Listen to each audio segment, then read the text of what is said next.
వేదికను అలంకరించినటువంటి మా ఉపాధ్యాయ బృందానికి అందరికీ ఉపాధ్యాయ దినోత్సవ శుభాకాంక్షలు. సార్ వాళ్ళకు కూడా. ఈరోజు ఒక ప్రత్యేక దినంగా ఉపాధ్యాయ దినోత్సవం జరుపుకుంటున్నాము.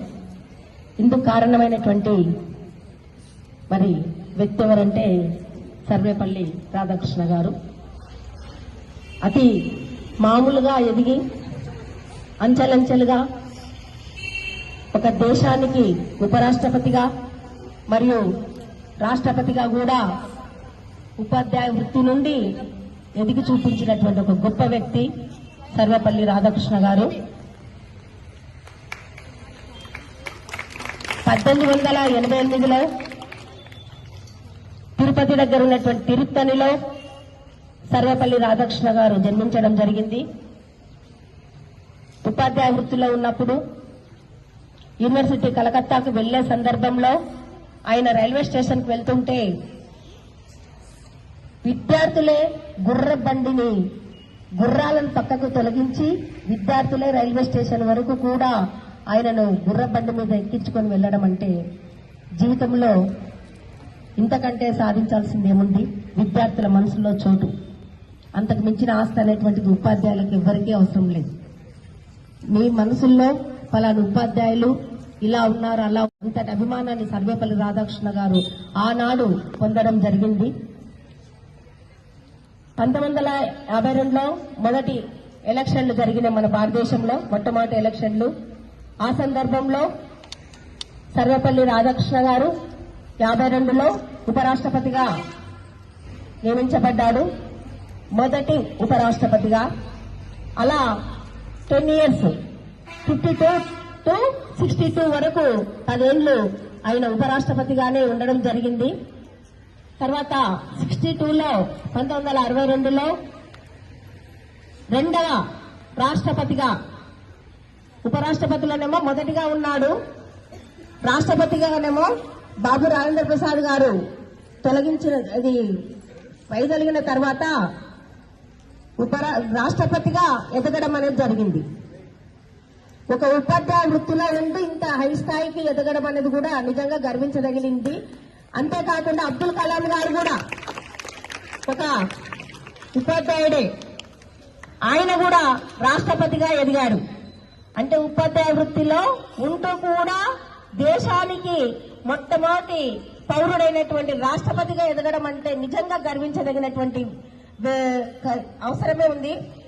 ఇంత మా వృత్తిలో ఉంటూ మాకు వాళ్ళు ఒక బాటగా నిలుస్తూ మమ్మల్ని వాళ్ళని ఆదర్శంగా తీసుకుంటూ మేము ముందరికి వెళ్ళాలి, మాకు కూడా ముందు భవిష్యత్తులో ఉంటాయేమో చెప్పలేము అని అనుకునే విధంగా మాకు కూడా ఆశలు కల్పించినటువంటి గొప్ప వ్యక్తులు అబ్దుల్ కలాం గారు మరియు సర్వేపల్లి రాధాకృష్ణ గారు. సరే, వాళ్ళు చేశారు. ఆనాటి నుండి కూడా గురువు అంటే ఆనాడు భగవత్ స్వరూపుడు శ్రీకృష్ణుడే గురువుకు సేవ చేశాడు. శ్రీరాముడు కూడా గురువుకు సేవ చేశాడు. మళ్ళీ ఫస్ట్ నుంచి కూడా మనం అంటున్నాం గురు బ్రహ్మ, గురు విష్ణు, గురుదేవ మహేశ్వర, గురు సాక్షాత్ పరబ్రహ్మ, తస్మై శ్రీ గురువే నమః. ఆ భగవంతు త్రిమూర్తులైనటువంటి ఆ దేవుళ్ల కంటే కూడా ఆ దేవుళ్లతో సమానంగా పూజించగలిగినటువంటి వ్యక్తి భూలోకంలో ఎవరైనా ఉన్నాడంటే ఒక వ్యక్తి గురువు. గురువును మించిన దైవమే లేదు. మాతృదేవోభవ పితృదేవోభవ అన్నారు. జన్మనిచ్చినందుకు తల్లిదండ్రికి మొదటి 2వ స్థానాలు ఇచ్చిండు. కానీ 3వ స్థానం అంటూ తీసుకున్న వ్యక్తి ఎవరంటే ఆచార్య దేవోభవ. అంటే 3వ స్థానంలో కూడా గురువే ఉన్నాడు. ఇంతటి స్థానాన్ని పొందినటువంటి వృత్తిలో ఉండడం అంటే అంత ఆషామాషి కాదు. ఏ జన్మలోనూ పుణ్యం చేసుకుంటేనే ఈ జన్మలో ఉపాధ్యాయ వృత్తిలో ఉంటూ విద్యార్థులకు సేవ చేసే అదృష్టం అనేది కలిగిందని అనుకుంటాను నేను. అందరికి రావాలంటే వచ్చేటువంటి వృత్తి కాదు ఇది. అందరు చేయాలనుకుంటే చేసేటువంటి వృత్తి కూడా కాదు ఇది. ఒక దేశాన్ని నడిపించేటువంటి శక్తులను ఉపాధ్యాయ వృత్తి. దేశానికి పిఎం కానివ్వండి, రాష్ట్రపతి కానివ్వండి, ఎవరైనా కానివ్వండి, లాయర్స్ కానివ్వండి, డాక్టర్స్ కానివ్వండి, ఎనీబడి అని అక్షరం నేర్పించిన వాడే గురువు.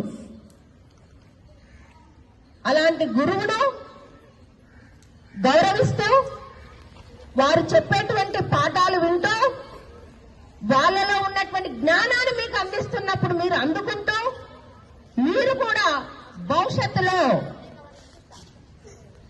ఈ దేశానికి భావి పౌరులుగా దేశాన్ని తీర్చిదిద్దేటువంటి ఒక సైనికుల్లాగా ముందుకు వెళుతూ ఫలాని వాళ్ళు మాకు చదువు చెప్పారు, అందువల్ల మేము ఈ విధంగా స్ఫూర్తి పొందాము అని మీరు ధైర్యంగా ఇలా స్టేజ్ మీద వచ్చి చెప్పుకునేటువంటి మీలో అలాంటి భావం అనేది కలగాలి.